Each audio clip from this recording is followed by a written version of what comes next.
sucedería como un juicio divino sobre su pueblo.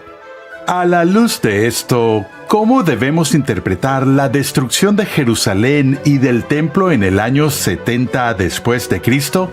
¿Fue un acto de juicio divino? ¿Hubo algún profeta que predijera ese acontecimiento?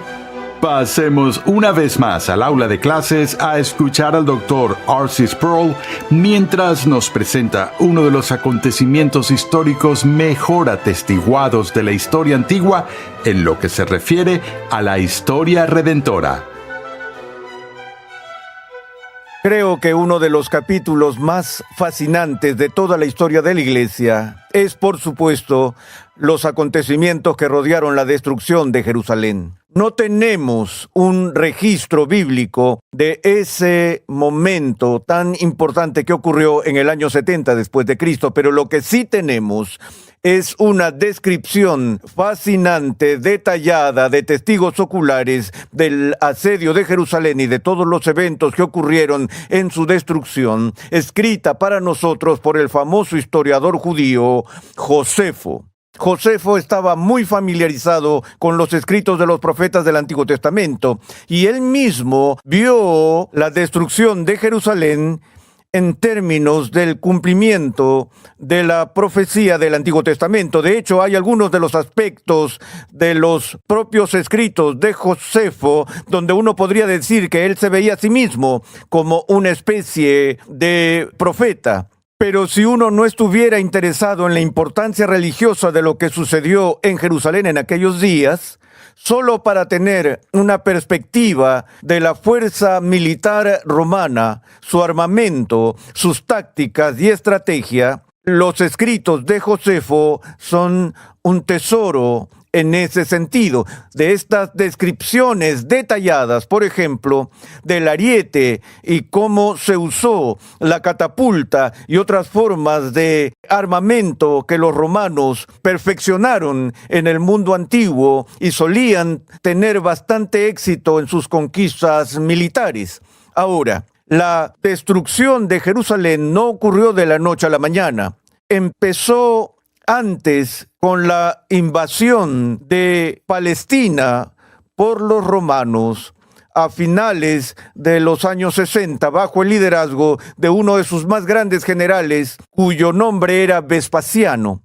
El año 68 después de Cristo fue el año en que murió el emperador Nerón, y tras la muerte de Nerón, hubo un tremendo periodo de conflicto interno, de hecho, una guerra civil que continuó en Roma, y hubo una rápida sucesión de emperadores para ascender al trono después de la muerte de Nerón. Inmediatamente después de Nerón vino un hombre llamado Galba, que solo duró unos meses hasta que fue asesinado, y luego Galba fue reemplazado por Otón, y también Otón duró poco tiempo. En el año 69 fue asesinado y luego fue sucedido por Vitelio. Vitelio fue seleccionado por el Senado de Roma para ser el emperador en la línea de sucesión.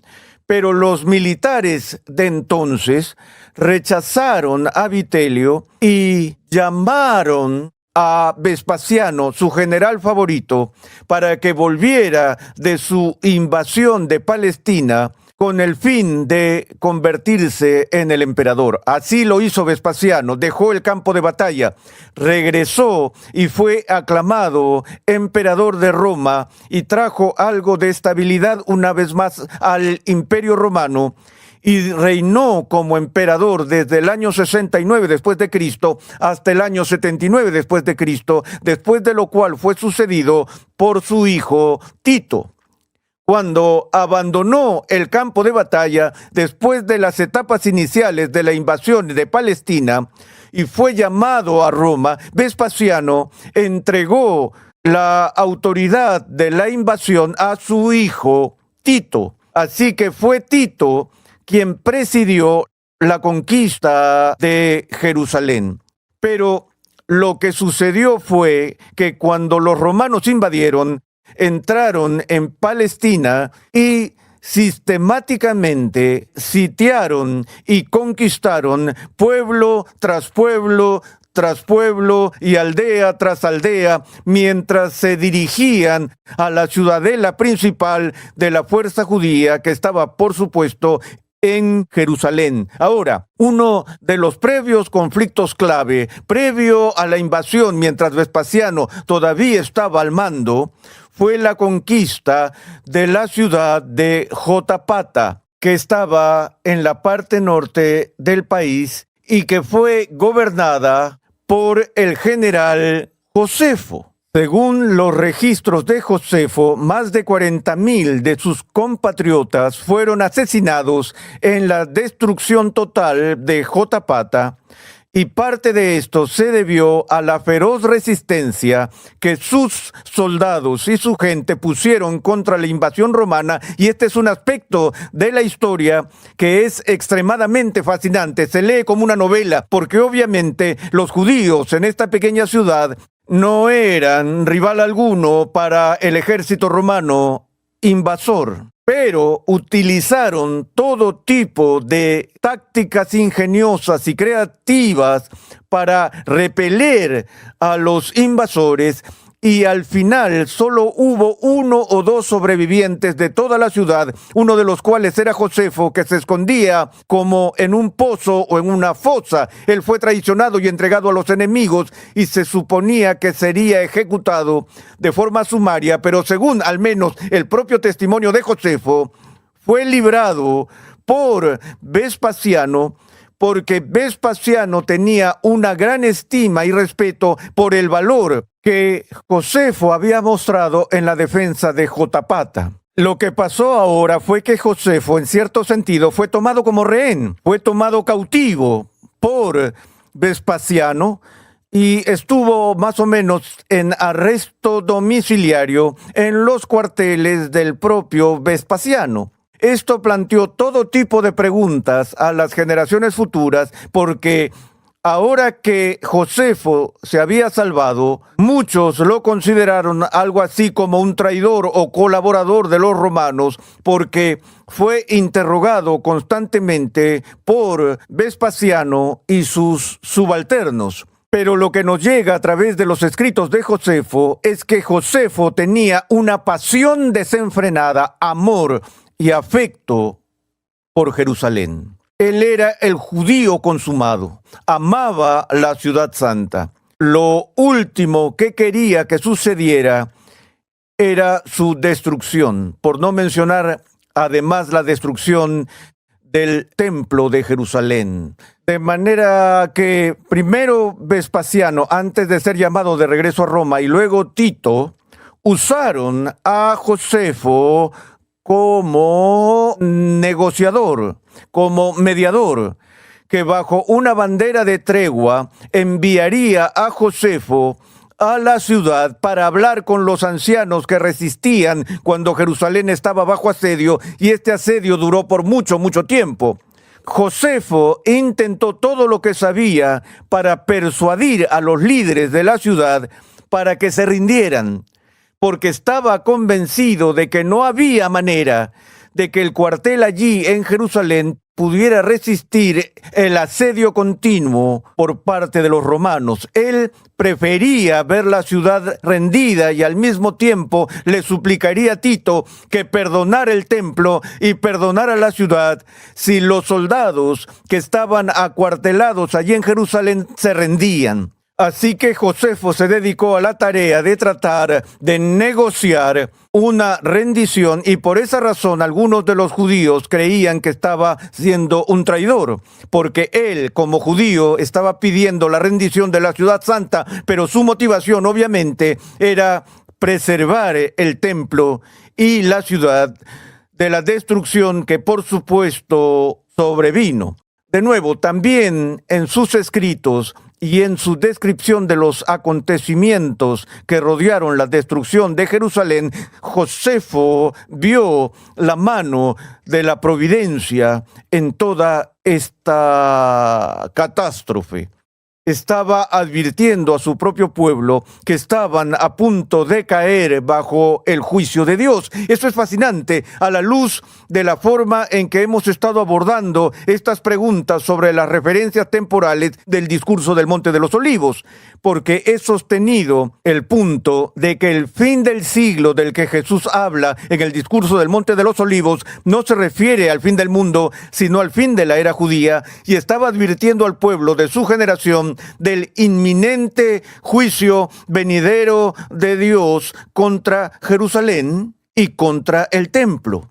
Y desde una perspectiva judía, Josefo estaba haciendo el mismo tipo de advertencia a su pueblo, viendo los pasajes del Antiguo Testamento y de los profetas del Antiguo Testamento para advertir a la gente que este era el juicio prometido contra la impiedad de esa generación. También es significativo al leer esto y ver algunos de los detalles que cuando Jesús habló de esa generación particular de israelitas, habló de ellos como malvados en un grado sin precedentes. Josefo hace la misma evaluación contra sus contemporáneos, diciendo que eran los más malvados de todos. Ahora, me gustaría tomarme un tiempo para ver algunas de las profecías específicas o declaraciones y descripciones que surgieron de los escritos de Josefo, y no solo los de Josefo,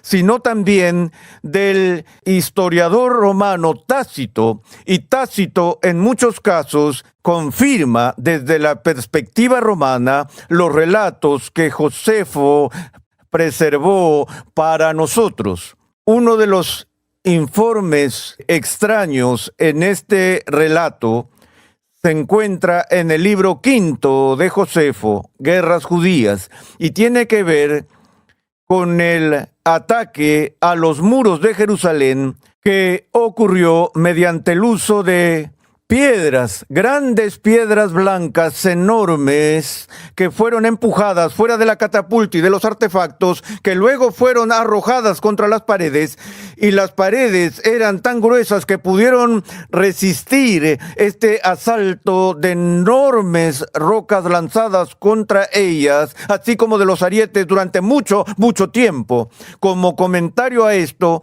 recordemos que las paredes del templo estaban hechas de lo que ahora los historiadores llaman piedras herodianas. Este era el templo herodiano, y las piedras individuales que componían ese templo eran absolutamente enormes, eran de tamaño gigante. Si echas un vistazo a tu sala y ves toda tu pared en términos de su ancho y alto, e imaginas eso como una piedra en una pared de unos 13 a 20 metros de profundidad y grosor, entonces tienes una idea de las piedras inmensas que se utilizaron para la construcción de los muros de Jerusalén y del templo. Por lo tanto, no es sorprendente que estos muros se mantuvieran tan firmes contra los ataques de los romanos. Por supuesto, estas piedras que fueron lanzadas por los artefactos no solo fueron lanzadas contra las paredes, sino que también fueron arrojadas sobre las paredes,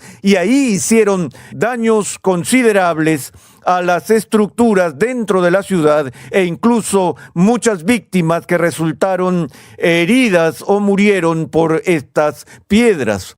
Ahora, en el fascinante aluvión de piedras que vino, según la descripción de Josefo, de que eran como piedras de granizo, rocas blancas, según su relato, dijo que los judíos al principio vieron la llegada de las piedras porque eran de color blanco, y que no solo podían ser percibidas por el gran ruido que hacían, sino que podían ser vistas antes de caer por su brillo. En ese sentido, los guardias que estaban sentados en las torres avisaban cuando los artefactos la lanzaban y una piedra salía de ellos, y gritaban en voz alta como una advertencia a los que estaban allí: la piedra viene. Es una simple advertencia: la piedra viene. Así que los que estaban en su camino se levantaban y se arrojaban al suelo como les era posible y se protegían de esa manera. La piedra caía y no les hacía daño. Ahora, un estudioso descubrió que hay una variante en la traducción de este registro y que ciertos manuscritos, en lugar de leer las palabras, la piedra viene, que las palabras que se usaron fueron el Hijo viene. Otra vez, el Hijo viene.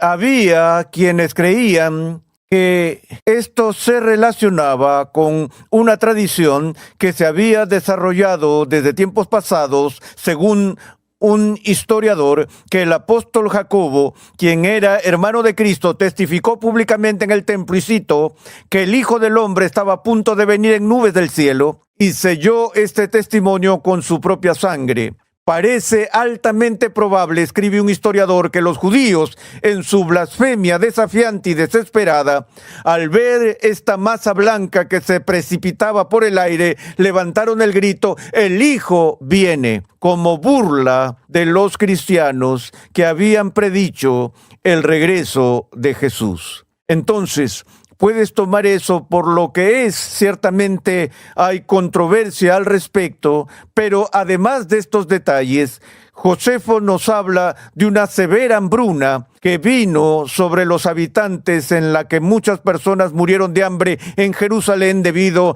al prolongado asedio. Si alguna vez has estado en Palestina, tal vez has visitado el Monte de los Olivos, y el Monte de los Olivos se llamaba el Monte de los Olivos, donde estaba el huerto de Getsemaní, el huerto del lagar, donde Jesús fue para su agonía en oración la noche en la que fue traicionado.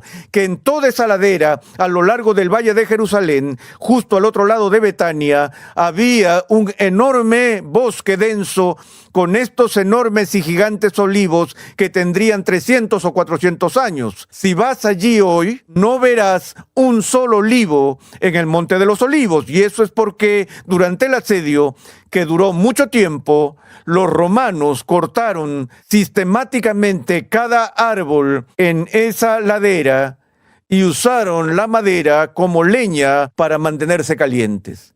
Ese es otro de los detalles que aprendemos del relato de Josefo. Pero por supuesto, cuando la hambruna se volvió tan severa, la gente recurrió al canibalismo. Y Josefo cuenta la historia de una mujer que estaba amamantando a su bebé, y ella, en un momento de gran inanición, asó a su propio bebé y se lo comió. Y fue ese tipo de sucesos que él registró como parte de las atrocidades que ocurrieron.